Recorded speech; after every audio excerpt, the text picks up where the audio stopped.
Well, let's start with the bad news. Um, so I don't get 50 individual complaints. Um, Registration is this week, right? People registering for classes for next semester. Um, the class schedule changed a bit on Friday. Some of you may not have noticed that yet, but it did change. There were several courses that were going to be offered, but we did not have anyone to teach them, and so they were dropped. And I must admit, have not been paying attention to the class schedule. A number of years ago, I was involved in creating the class schedule, and it's painful to do. You have all the constraints of instructors, the times they want to teach, they can't teach, and what course they want to teach, and then rooms and finding. They're like, oh, I don't have to worry about this. Um, and then this weekend, a little bit too late, the student said, oh, by the way, there's only 4 classes at the 600 level, and 3 of them are at the same time and the same date. It's like, oh, if I would have known that, even on Thursday, last Thursday, um, might have been possible to do something about it. I don't think it's possible to do anything about it now because classrooms are hard to find. And when students start registering classes, the university really does not want to change the classes.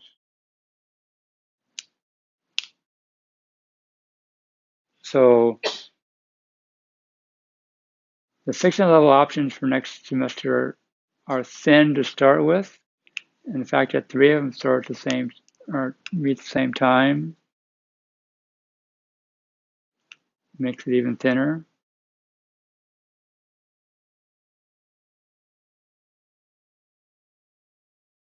And I'm aware of it, so you don't have to tell me that, oh, by the way, there's only 3 classes meet at the same time. I thought you did that on purpose. Not you personally, but I thought they did that on purpose either so that people wouldn't take too many, or people wouldn't just register for all of them. You can register for up to 5 classes. I thought that was tactical.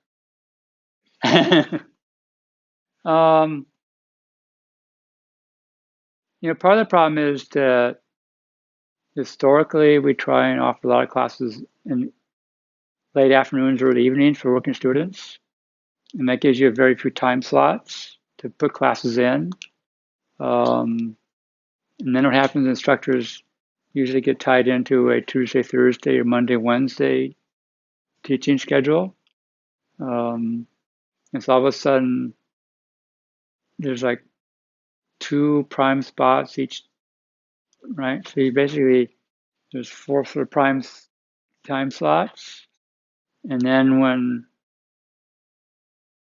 people start retiring, all of a sudden, like, oh, wait, for some reason, the Monday, Wednesday people are retiring sooner than the Tuesday, Thursday people.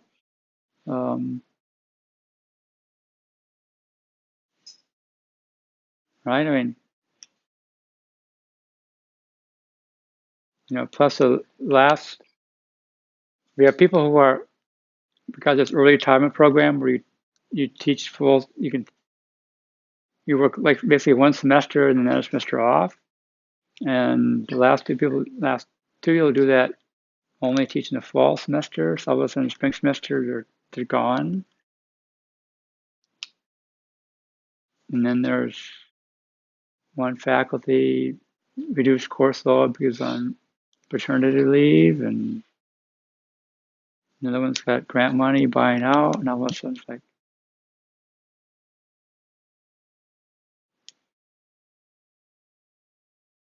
it was not tactical. It was, Well, at least every master's student will only be able to register 1 600 class. I mean, even on computer vision, we've already had that. So then at least you won't have these waiting register or dropping at the last minute, things shifting around. Yes, it does happen, and sometimes one problem solves other problems.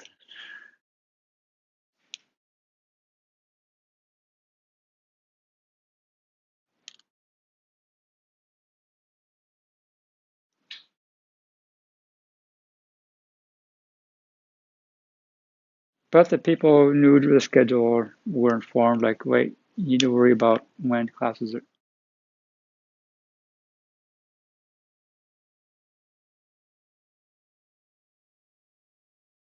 So hopefully it won't happen in the fall and spring next year.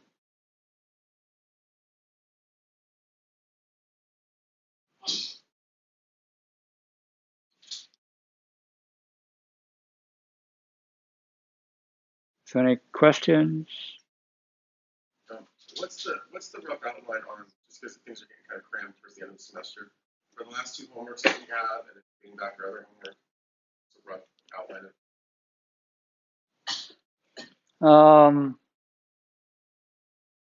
My plan is to finish grading the exams first and then finish the homework. I hope to have the next assignment out by Thursday. For my other class, their next assignment, I need to write a server. So that was my weekend project to get that going. And it took longer than I thought for various reasons. We'll stop.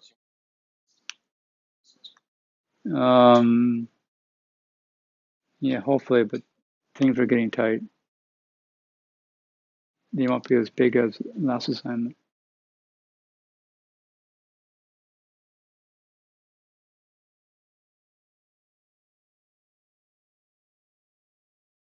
Any other questions?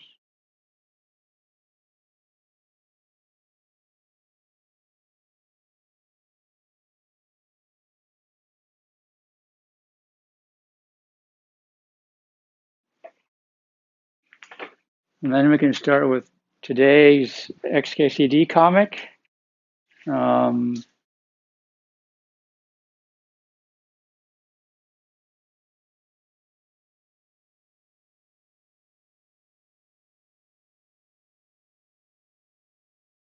and I must admit that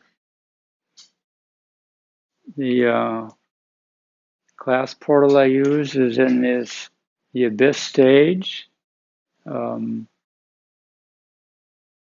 Right. So what happens is, software with operating systems or whatever, right? There's version one, version two, right?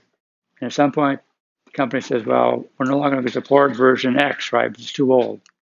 So then you get this sort of support zone is, right? You go back so many versions, right? Microsoft is famous for saying, okay, Windows NT is no longer supported. What's version Windows is no longer supported. Um, and so then, yeah, you keep on upgrading, usually not as fast as they upgrade the software, right? It's like, we're busy or.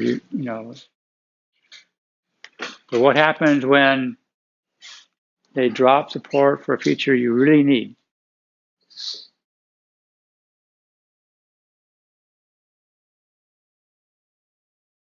Well, you just hang on, right?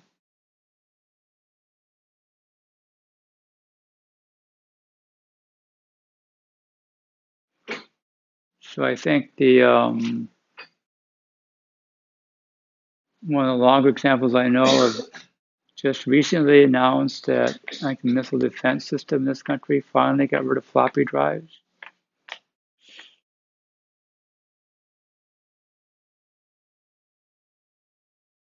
Um, and so you just hang on. Then what do you do? Like,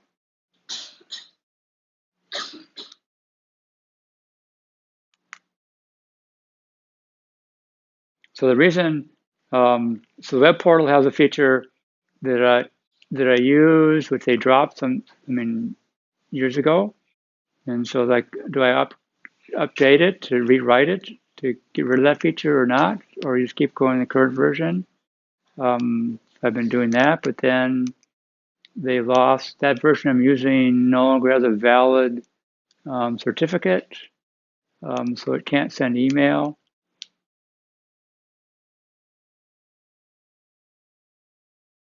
And so now it's like, maybe I should retire, then I don't have to worry about it.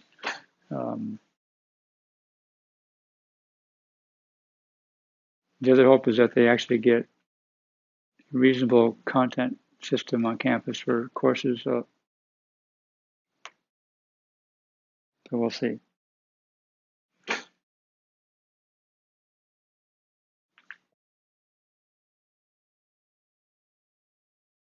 So before the exam, we're talking about coupling.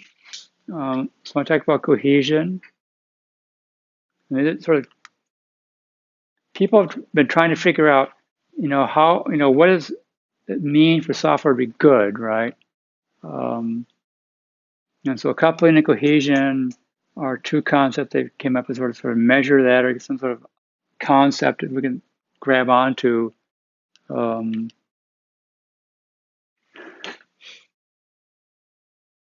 people have, various meaning cohesion.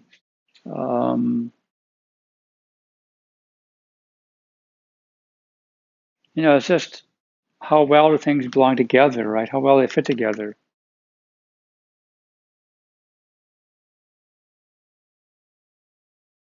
And again, just different ways of saying the same thing.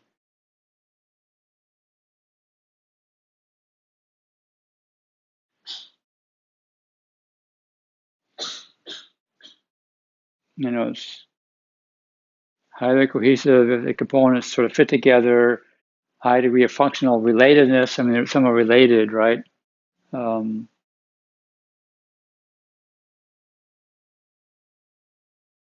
it? The terminology and stuff, I don't know, just because makes me, but I mean, when they talk about program module, program units, Right. Elements, I mean, do those have object oriented, or are they really talking about just procedural coding?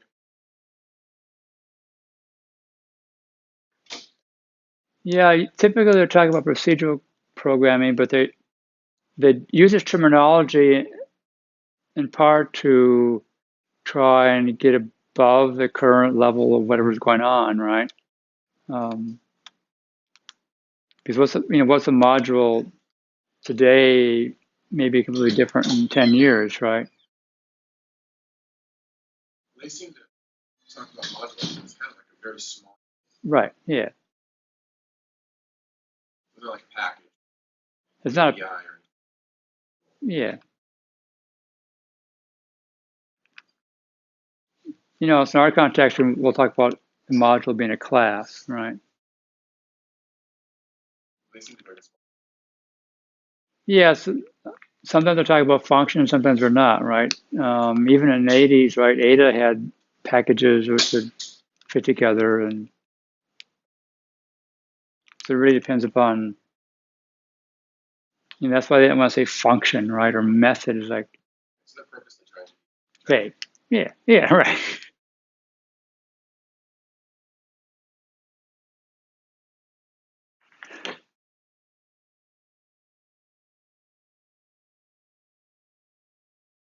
Right. And so he tries to come up with different categories of cohesion and ranks them from not so great to better, right?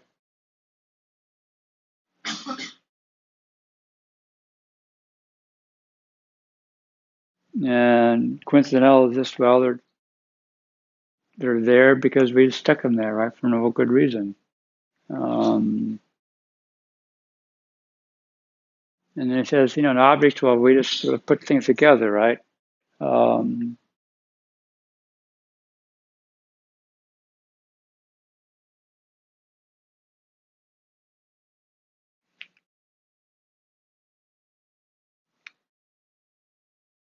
so here's a class, and it has a find pattern method and an average method and an open file method. Like,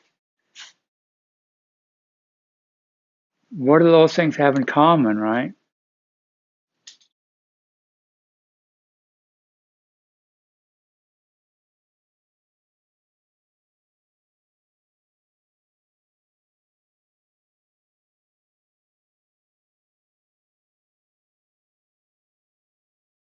Anyone?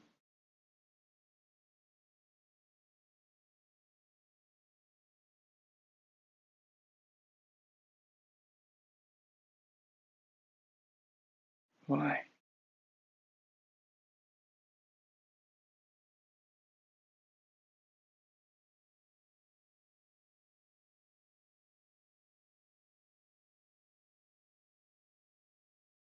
Yeah. Yeah, the public is static, right? But haven't you, the Java people, haven't you done this before? You get, I have this method I want to use, right? Um, but it doesn't, where can I put it? I can't put it anywhere, so I'm going to put it over here so I can reuse it later, right?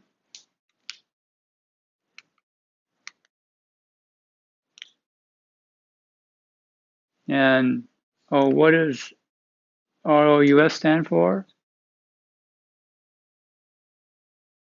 Roger's own useful stuff.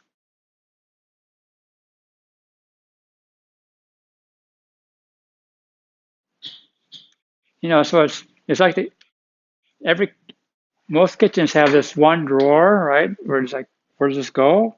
Oh, this one goes here. This goes there. Oh, I have no idea where this goes. Oh, well, put it here, right? Where does this go? I don't know. Just put it in the junk drawer, right? And the drawer just we don't know where it goes, so it goes there. Um,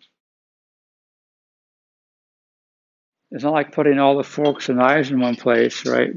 It's just, well, I have no idea. It doesn't fit in a category, so I'll just put it there, right? Um, so that's coincidental cohesion, right? Just things put together. Um,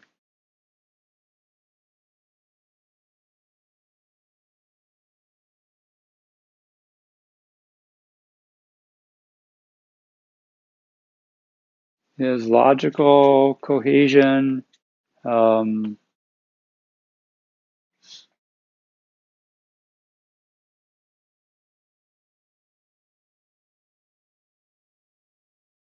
basically you pass in a flag, right? And then the function says, oh, if the flag value is 1, I'm going to do that. If the flag value is 2, I'm going to do this, right? Um, so it's basically you pass in a flag, and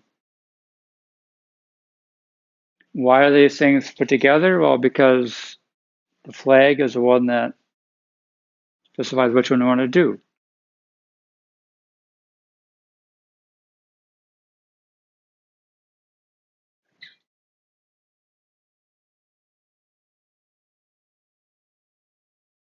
And so it says, well, the way you cure this is you just break the things apart so that you can now call them directly rather than have a flag that says what you want to do.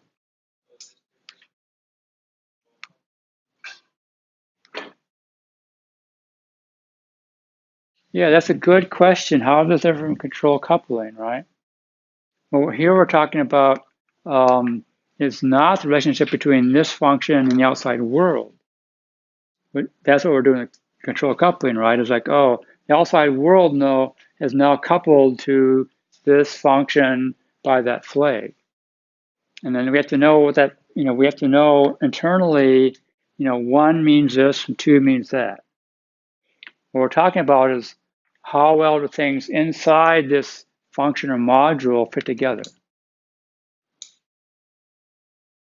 right? So it's like 2 different aspects, right? How things are tied together and how well they fit together.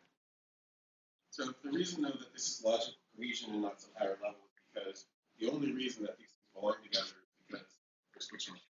Right. And if you break them into separate methods, don't you still have the same problem? They don't belong together. And now they have no reason to belong together. Yeah, then where do they belong? Elsewhere. Yeah. So let's break them into separate methods and move them to where they belong. Yeah.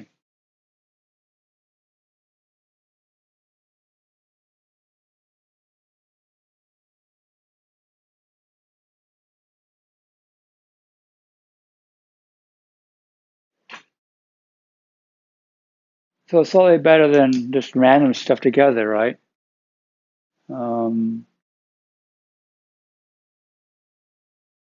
Temporal meaning time, right? So basically it's like, oh, all these things have to be executed at the same time. or near the same time, so we'll put them in the same spot.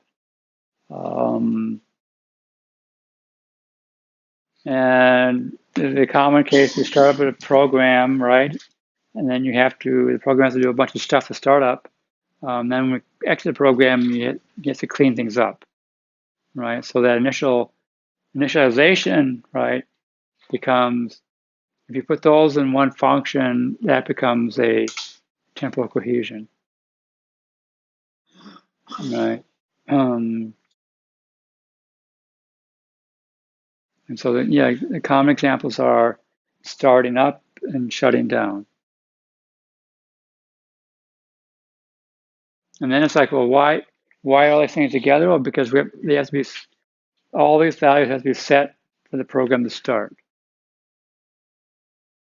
And the problem with this then is that this function then, if you're doing a function like this, it has to know what the rest of the program needs to start up, right? And the problem with that is that means this function has to know what's going on everywhere, right? Here's all the 12 things that this program needs to do before it can do anything else, which makes that know too much about what's going on in the program.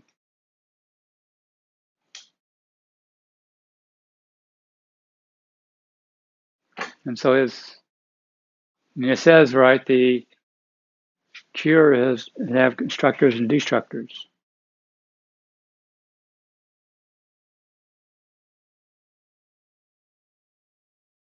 And the claim is better. So why? How is it better?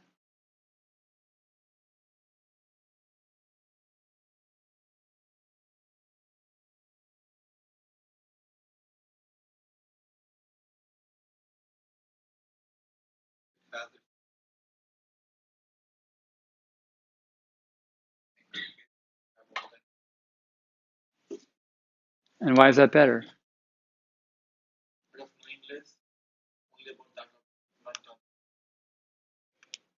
Right, because we're taking, instead of having one place that knows all the details, right, we're taking those details and putting them in each individual class.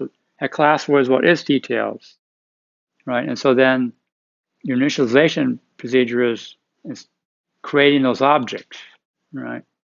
So then instead of having to know all those little details, like, okay, I need these 12 objects, right?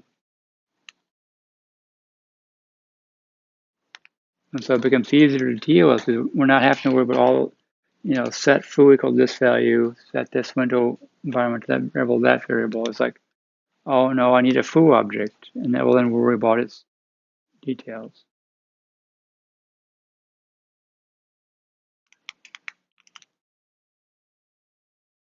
If I'm creating 12 objects,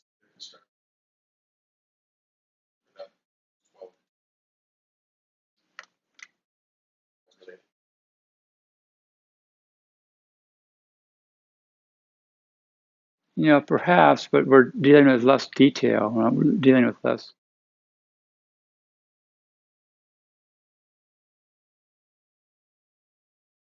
Right. Yeah.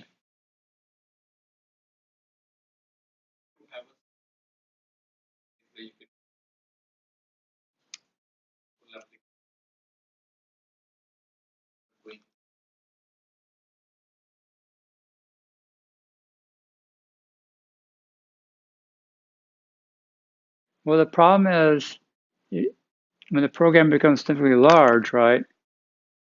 You don't want one spot to have all the low-level details for everything. It just gets too complicated, hard to maintain. So you like those low-level details handled elsewhere. Like, okay, this class, this module handles these details.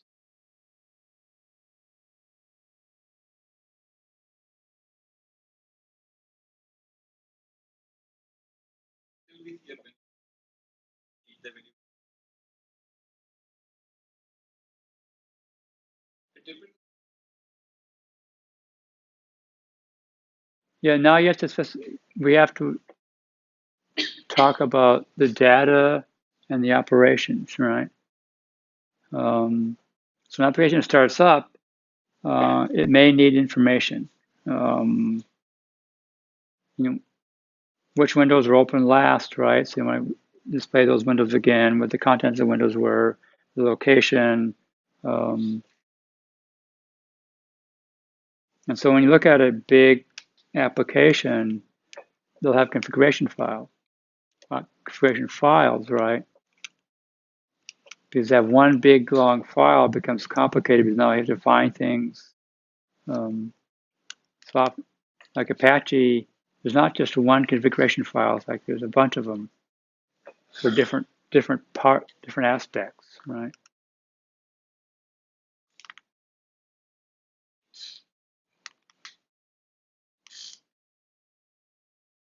And the problem that comes is we talked about this at the beginning, right? We've got what's the advantage of object-oriented programming? Well, the advantage is we've got classes, and classes allow us to carve off small pieces of the program and then get that working and then hide the details, right?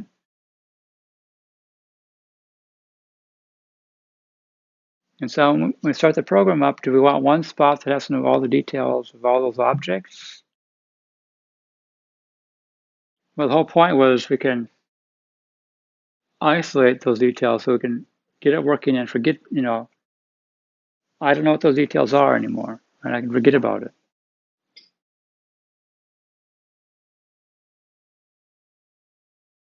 So then we go up a higher level. Okay, to start this up, we need to read, these 5 configuration files, and we need to create these 10 objects.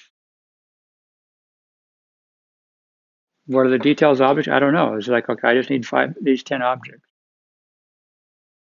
and perhaps connected in this order.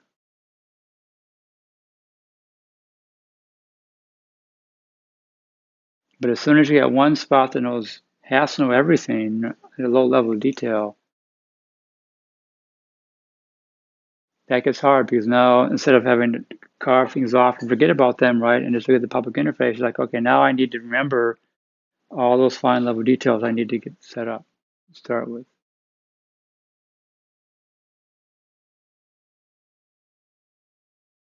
Might be a better approach to go for the file control.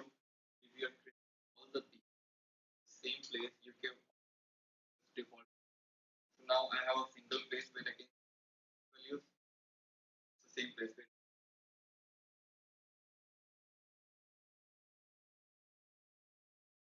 Now those default values are separated by each there, but still on the single file.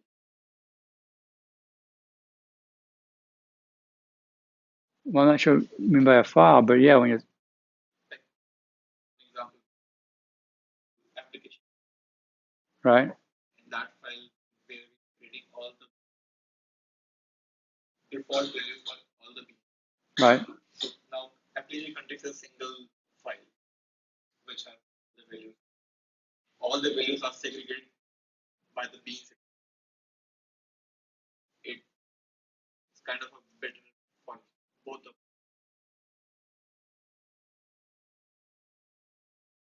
So it's basically a configuration file.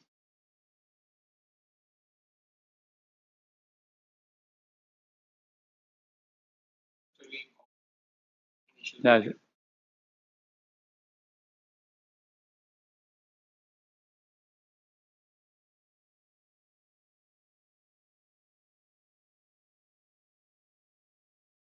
with this, when I was going through the book, I was kind of confused by it too. It's almost like they should start with cohesion, then go backwards, and say, okay, functional cohesion only. Right. Then take the functional cohesion away, and this is all you have left. That's right. Take that away, and this is all. There's nothing wrong with temporal cohesion, as long as it's functionally as well. Right. Yeah. But when the only reason that things are together is because they're done at the same time, and there's no other relationship between them. Yeah. That's when this is a problem. Right. But there's nothing wrong with having initialization come. Right. Right. Right. Right.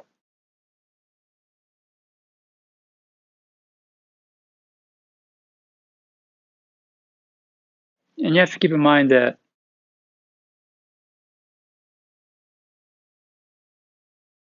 software developers, it's not like you can take you're leisurely time to produce the perfect system, right?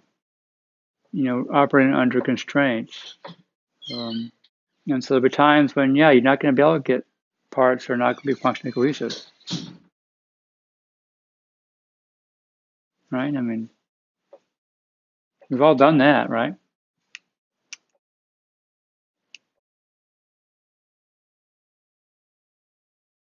And hopefully what happens is you go back later and say, oh, it was terrible, and now I know I could do it this way, right? And so you slowly improve as you.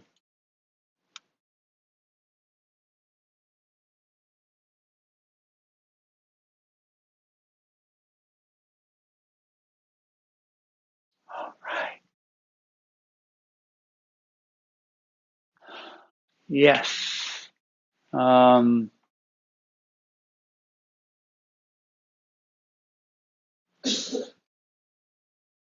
This is, I see this a lot. Assignment 1, right?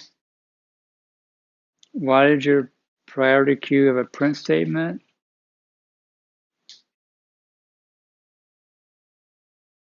Well, because the requirement said you had to print things out, and where's the data? Data is there, so, right? In the context of that assignment, right, it makes sense to have a print statement. But when you step back and say, well, it's a priority queue, why a priority queue is printing things out?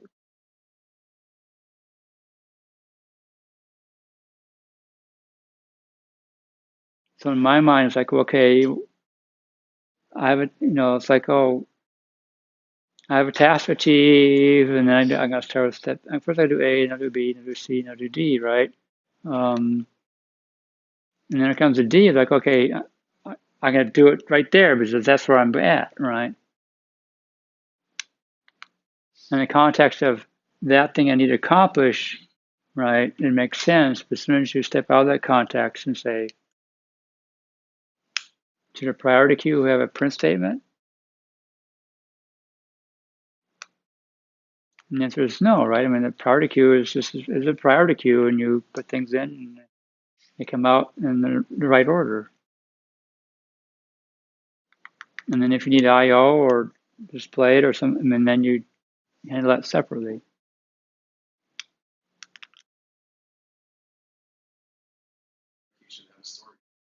Right. Well, it should be able to order things by priority. Yeah, but I mean, Right. you're Yeah. not going in.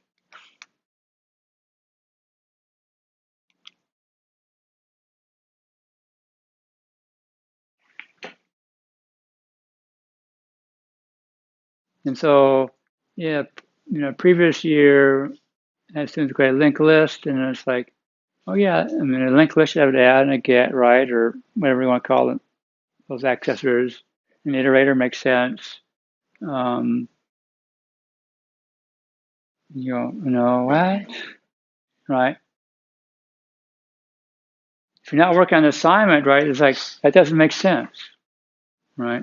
When you step back from the context, it's like that doesn't belong in a linked list.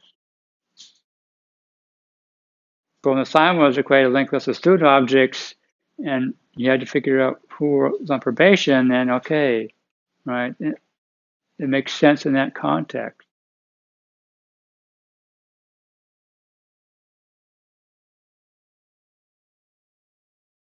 That's procedural cohesion.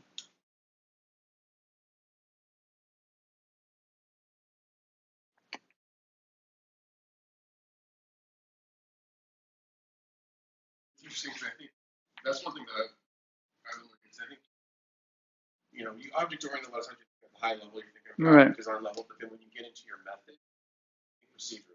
Yeah. And Right. So you got your statements, and you got while loops. Yeah. You're thinking, I start with this, and here's my starting point, here's my end point, and then I fill in another blank, right? Yeah. It's hard to think object oriented all the way down at every Right. level of detail. I think at some level, or maybe the classically trained programmers that started out procedurally, but at some point you just go, okay, here's the start, here's the end. I'm just gonna push through it. Yeah, and for me the difference was actually working with Smalltalk. and seeing examples where they would have small classes do little things. And then it's like, oh yeah, I should push this off in another class. I should push it over here. Yeah, once you start on a procedure, right? Here's my starting point, here's my end point, and I'm filling in the blanks. And it takes practice to step back and say, wait, I mean, in the middle here, I'm doing this sort of string manipulation, which may be common, so I should put that in the string class. So, right. But of course, in Java, you can't do that. And then you don't get that. And it's a problem, right? Because now all of a sudden you can't do it, so you don't do it, and so you don't think about doing at a lower level because the simple example is you can't do it.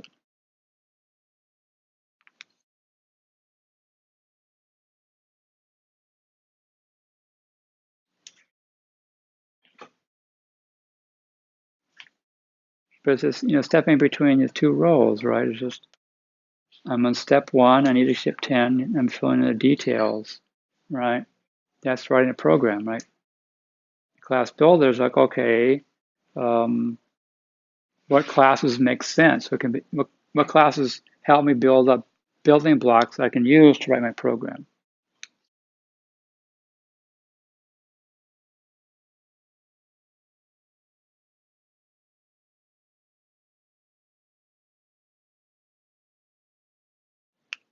So if we're always in program writing mode, going up with more procedural cohesion, and if we can step back occasionally and switch between the two roles.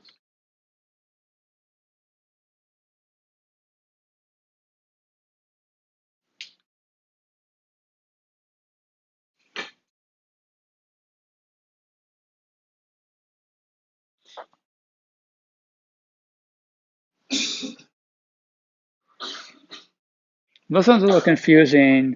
But Convection cohesion, he talks about they all operate on the same input data. When does that happen? And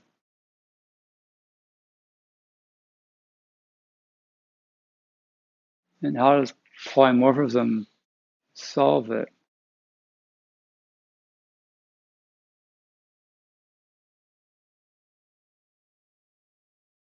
Clearly, when you create a class, right, all the methods operate on the same fields, right?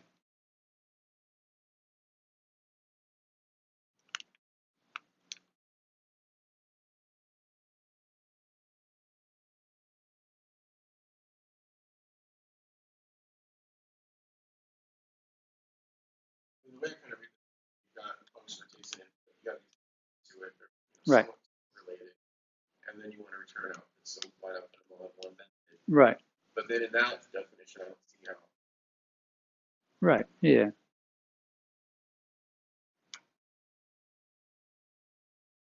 Now, it may be that if you want to do 3 different things with them, the same data. I mean, if the data is slightly different, then you can send it to the message to the data, right? But if the exact same data,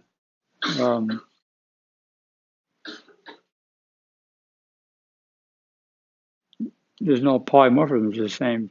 At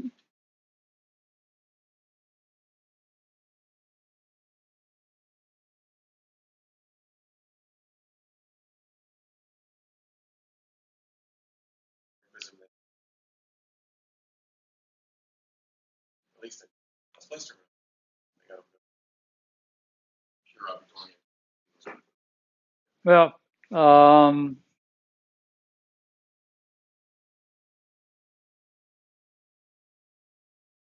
Well, what does polymorphism mean, right?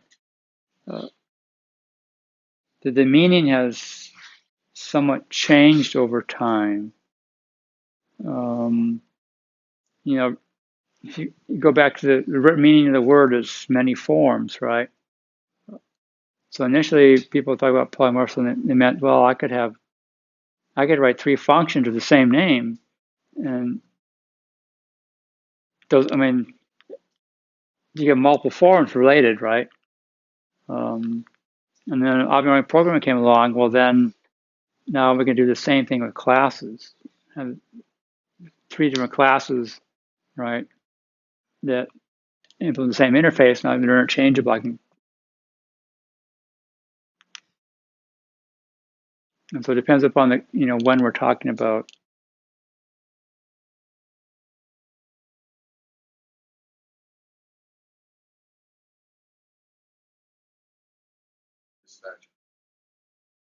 Right. Yeah.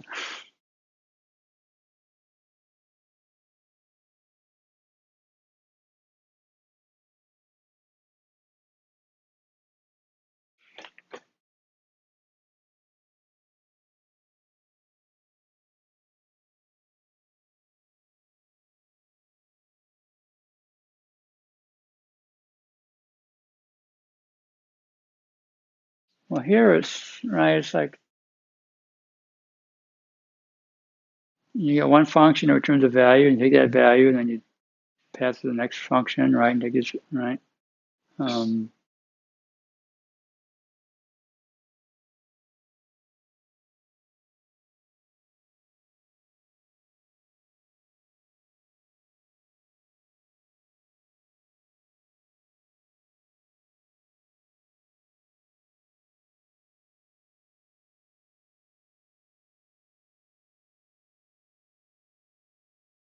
Now, to me, it sounds like you're talking almost about procedural cohesion. In terms of how do you solve it? Well, you're saying, look, when output here goes here, right? That really sounds like I'm step 1. I go to step 10, and I'm just filling in. I get this output, and I transform it.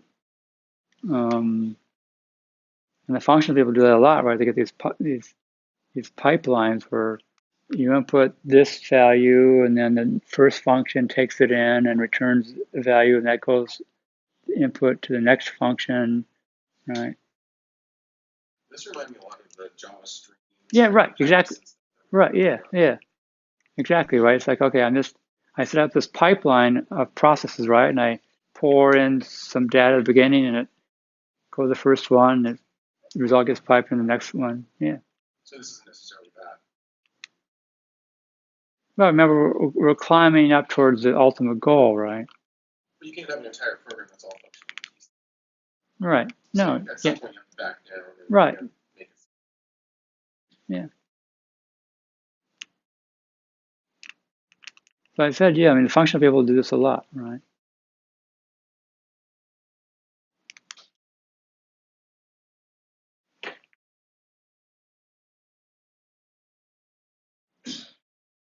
I just spent the weekend doing a lot of it, like just creating little chains, which I input this and transform, and now I finally got my answer. Um,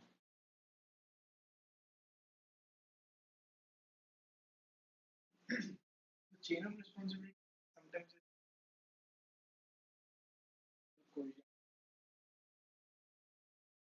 it looks like it, right? Because, I mean, you basically, well, the question is it chain of responsibility, sequential cohesion? Um, Not really, because the chain of responsibility is like you're just passing along until this one does it, which is slightly different than what I'm suggesting here. Here it's like, okay, I start with a piece of data, I pass it into the first guy, right? First thing, and it does something and it returns a value. I take that value and I put it in the second one. It does something and returns another value. And then I put in a third one, get another value, right? Does something and get something back out, which is different than the chain of responsibility. In the chain is like there may be 5 entities in it, right? And maybe the third one handles that particular request. So the first 2 don't do anything. They just say, okay, it's not me, pass it on. Not me, pass it on. It sounds similar, right? I just came to this by one of the implementation of chain of responsibility.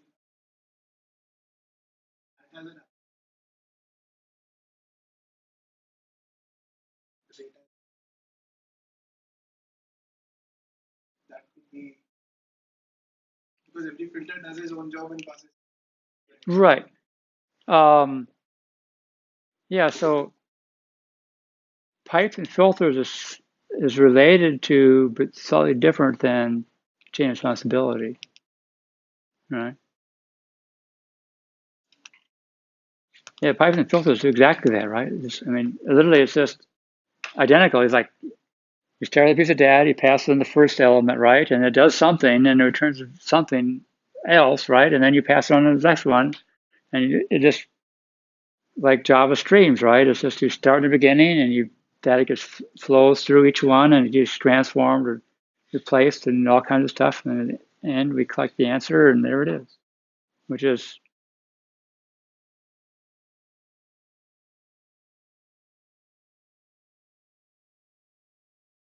This is considered better than procedural. yeah, right, yeah.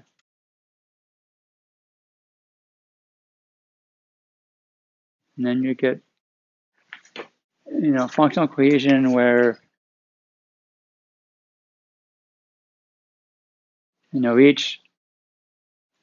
if we're talking about the class level, a class represents a single cohesive idea, right? Talking about the functional level, method level, it's like, okay, what does it do? Well, it does one thing, right? What's that one thing?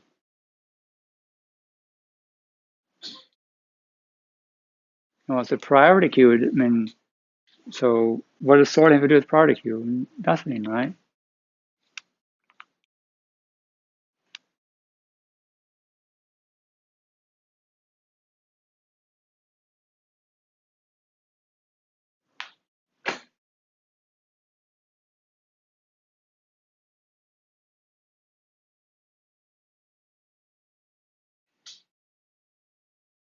Now, one of the problems with cohesion is, right, each object should represent a single cohesive concept. What is that concept? Who decides what is a cohesive concept? When we're dealing with coupling, it's like, oh, that's easy. Is this a connection, right? If method A calls method B, then they're tied together, they're coupled. I mean, we can measure that, right? We could write a program to go through and look at all the connections and measure connections, how many connections there were, etc., right?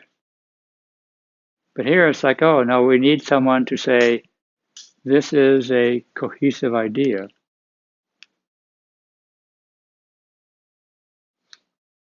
When we're dealing with our domain, like priority queues, right, to data structures, okay, we sort of know what a priority queue is. We know what a linked list is. What are cohesive concepts in banking or in aerospace? It just kind of reminds me of some of the early, we talked about things like abstraction, Yes. encapsulation. Right. So if you have one abstraction and the data and operations are encapsulated Yes. objects, then that would be. Right. Exactly. Yeah.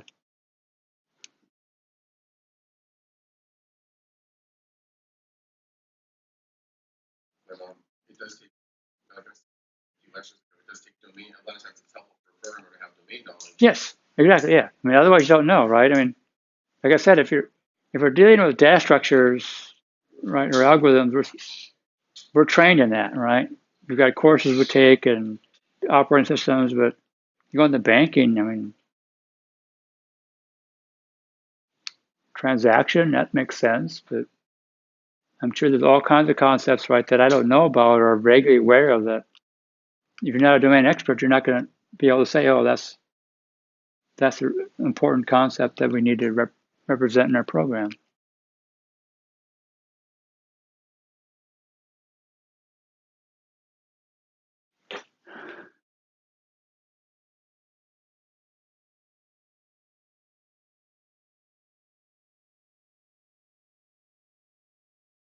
And this sort of this is really points out the age of the article, right? It's like multiple entry points. What does that mean? Oh, it means you get multiple functions you can call, right? Oh, that's like a class, right? Each entry point forms a single function. Okay, I mean, again, we're just, right? And then you got a concept of data structure, a resource hidden by the module. Okay, that's your private fields, right?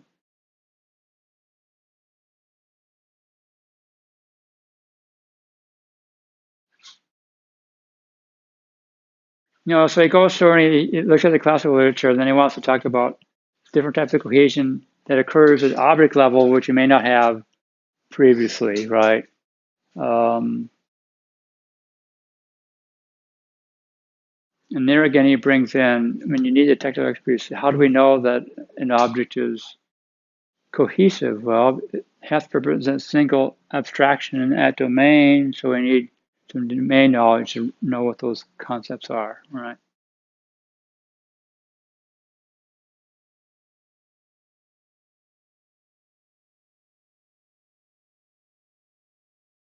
Right. Now, how do we try and figure this out? Um, you're just trying to, how do we,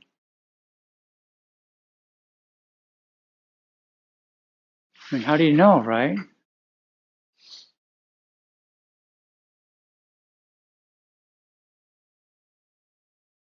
So it starts to be sort of general vagueness, right? Well, does it resemble a cohesive ID or not? Um, can we find a physical thing or logical thing in the domain that this represents? That's the easy one, right?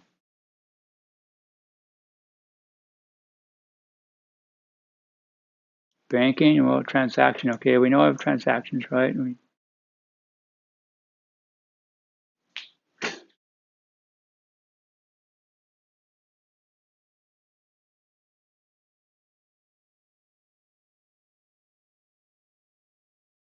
Can you say this thing is, it's a priority queue? Okay, right. We have a name for it. Do you have a good name for it? Can you write down a short sentence which tells you what the thing is, right?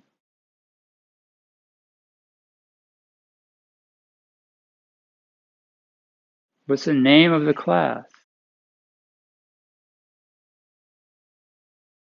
When I'm grading, it's like, oh, I look at a class name, it's like, oh, that's just like a fuzzy name, right? The vague name, that's not good signs. If it's a vague name, that means your idea of what it was is sort of vague, and then it's like mushy, right? Oh, it's a linked list. Oh, we know what that is, right? Oh, it's a transaction. Oh, we know what that is.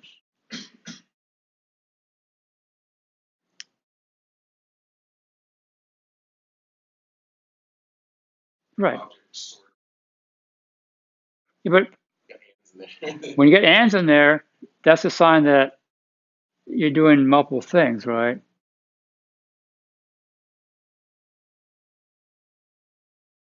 And the tricky part is, of course, the class does multiple things, right? Because you have multiple functions. Functions are doing different. All the functions or methods in your class don't do exactly the same thing. If they did, you don't will need one, right? So they're doing different things, but those things are part of the abstraction, right? You've got a stack, so there's a pop and a push. Those are part of the abstraction. And so we don't say a dash vector with pop and push, we say stack. And so the first, if your class name is and, then is it because you're just putting different things together, or because you don't know what the right level of abstraction is to describe it? In the general, it's a bad sign. What about object sort of thing? Isn't it object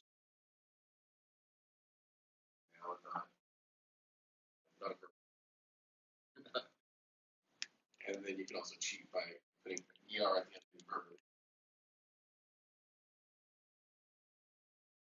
Yeah, so I mean, sorter, right? Um, the name implies it's a single operation.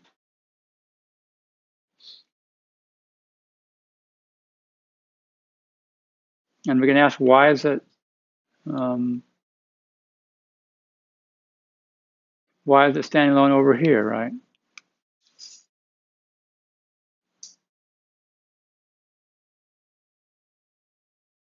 In Java, because, well, I have an array list, and should I put the method in the array list or not? Well, they didn't, so where does it go? Well, we put it over here, right? And then you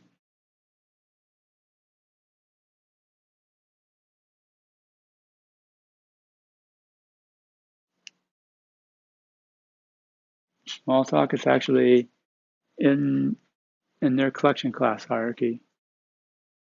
So there's no separate sorter class, right? It's in with the collections, and then you go to collection and say sort.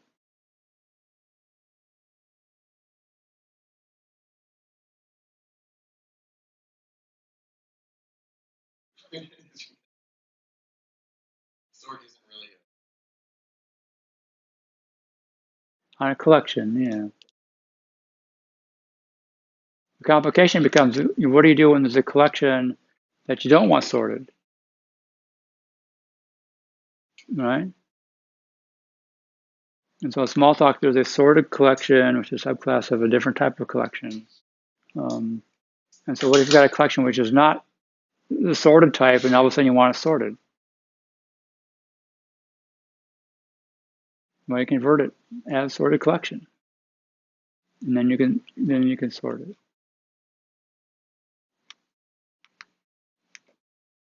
And again, that becomes a trade-off, right? Is that, in the Java world, right? You have it collections.sort, right? Basically a standalone method, but they can't have standalone methods. So they put it in a class. Now I can pass it I can pass an array list or a vector or even a linked list and say sort it, right? Whereas a Smalltalk world, you have to convert things from whatever it is to a sorted collection to sort it.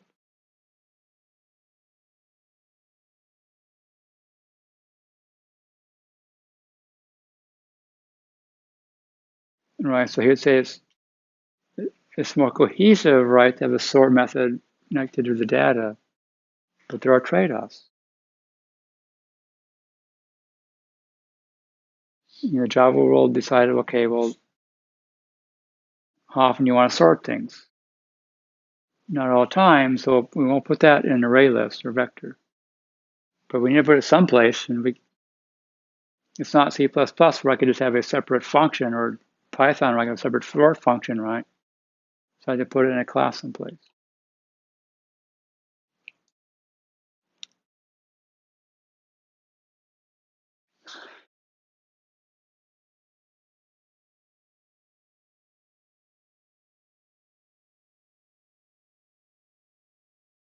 Yeah, do all the methods do a single task that supports that particular concept.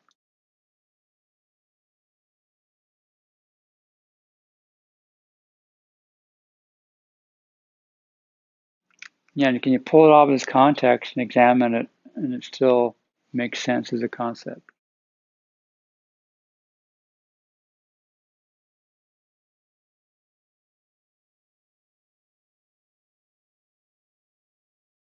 Just things to ask yourself. When I'm trying to carve up the system into pieces, right?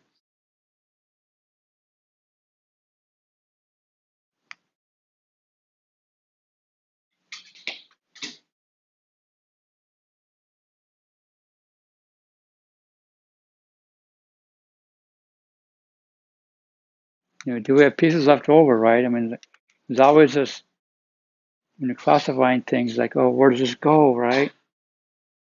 When that happens, like, oh, you might be missing some concept.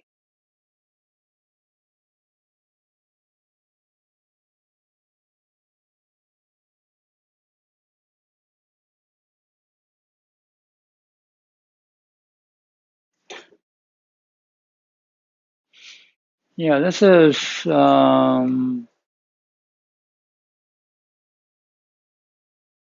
he wants to look at objects and how cohesive they are. So he talks about primitive methods, right?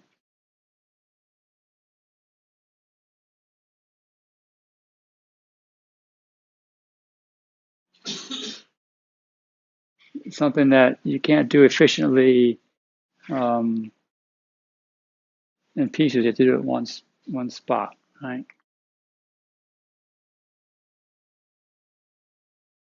And of course, you've got a primitive method that then you can pull them together, right, to get larger methods.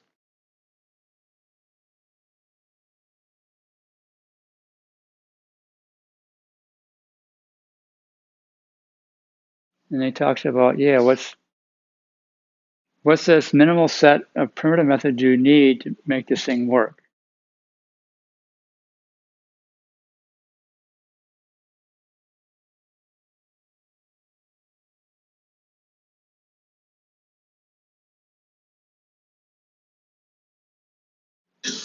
And he talks about, well, it may be enough, right, but it may be too much work to. I mean, after all, there's what can you do in Java that you can't do in machine language, right? I mean, they're both Turing complete, so it's like the equivalent at some level, right?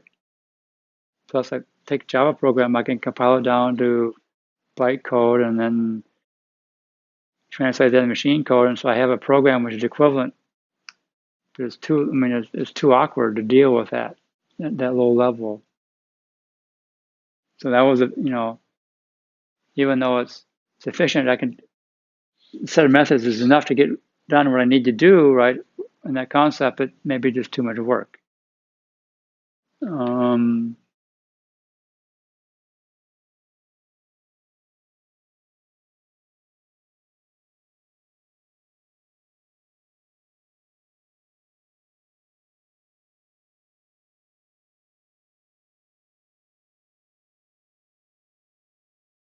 It seems to me that programming by primitive methods or by only supporting primitives too, that's defined implementation of the method change. right, And so the target, right. it's like the public abstraction is primitive.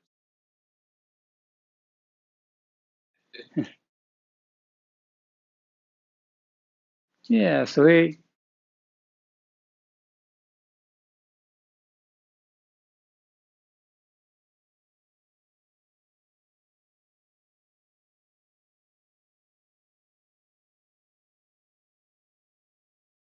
was trying to understand, how do we know when we, we've got a cohesive class that does what we need to do,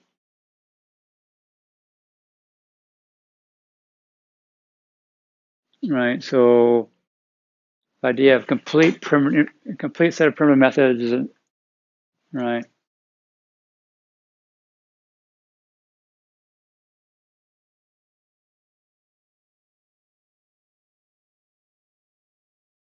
So is the idea here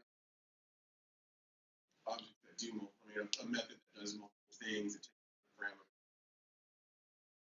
method that would be helpful to call one method, but it also creates, it violates some of the things like that thing.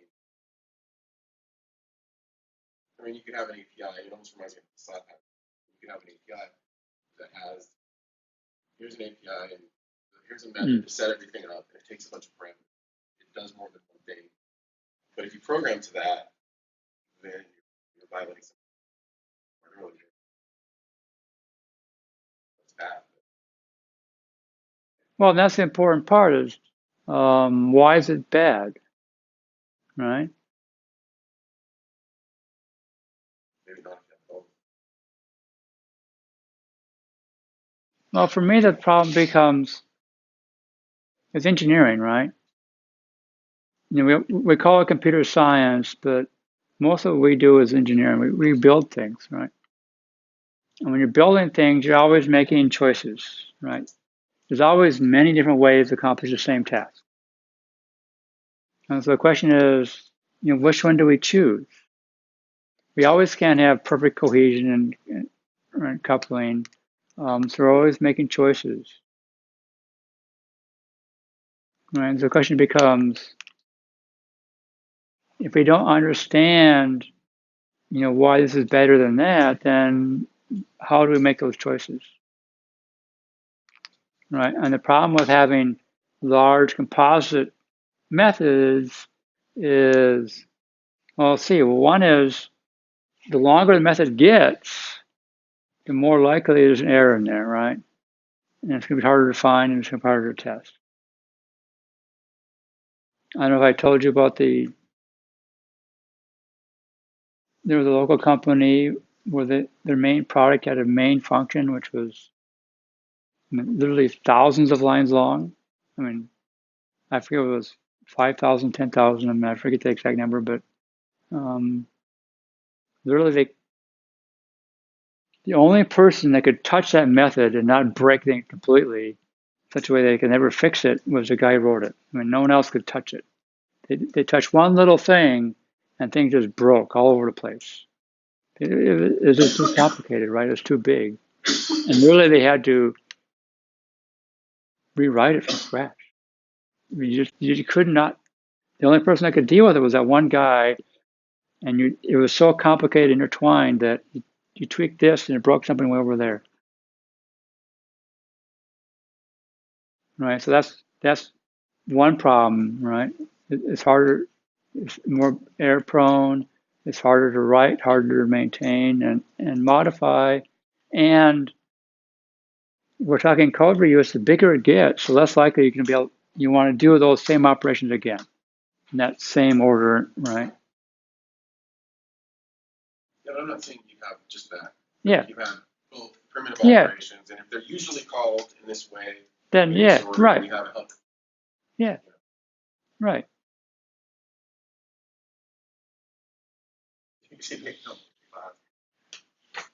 Yeah. And so, my example when thinking about this is you go to Java, right? And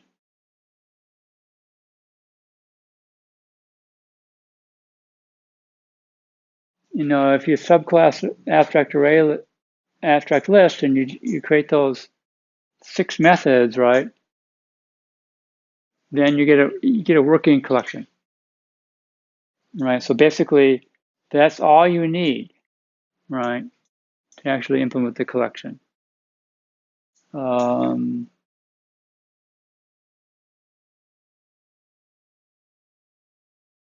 So are these a sufficient set of primitive methods?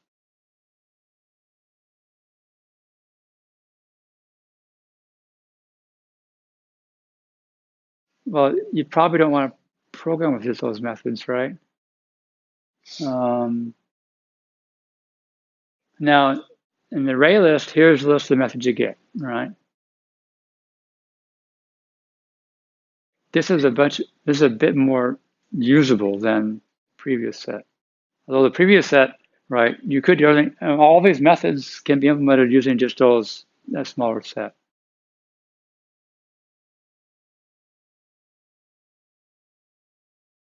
Right, so the Java people sort of figured this is good enough, right?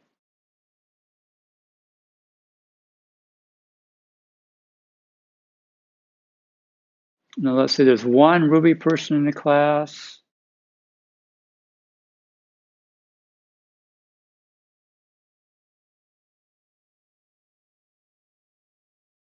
Here's what Ruby gives you in their array class.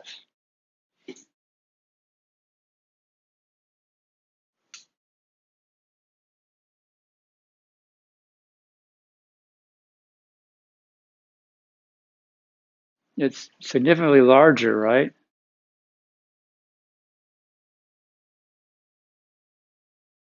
And then, of course, you go to small talk. You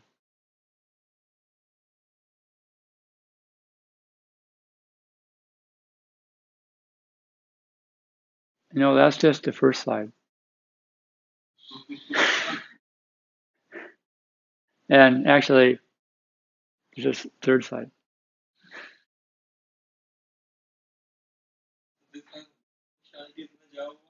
Oh. Oh, no. No, no, no. No. I mean, you start programming this and you go back to Java and it's like, oh, please.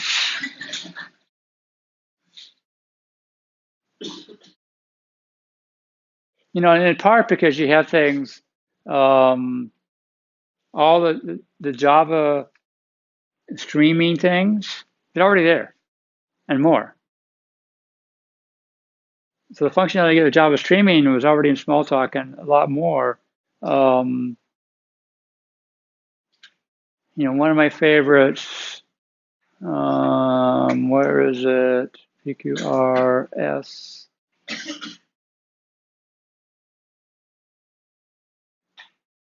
I'm not seeing it. Maybe it's here. Oh, the do separated by. Oh. Classic problem, right? You have a bunch of strings, right? And then you want to put commas in between or semicolons in between, but not at the end. How do you do that?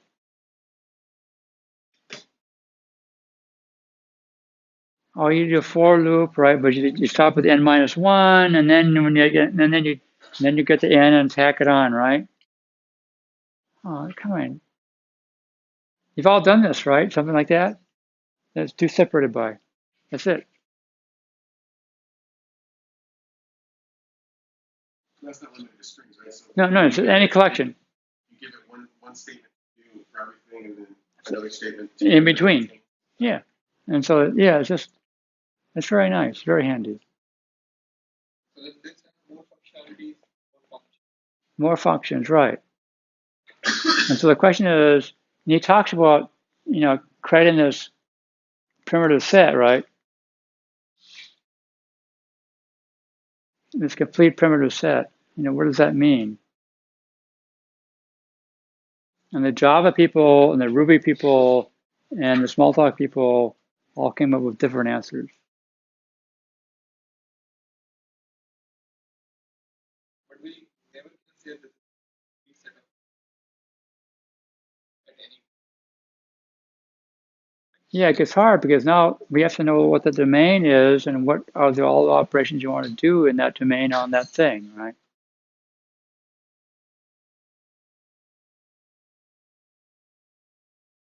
And I must admit, given the choice of doing that and this, I would choose this if I could, right? Given the choice between this and this, I would choose this. I mean, it makes life easier. If you're getting started, that probably helps. I was just going, okay, how do I use a collection of small talk? Yeah, but you don't need to. Yeah, I mean, you have to do that in an incremental way. Right, yeah, right.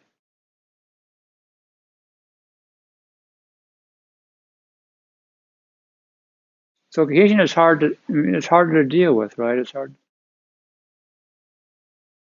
You wouldn't want every class. No, no, you don't. Okay.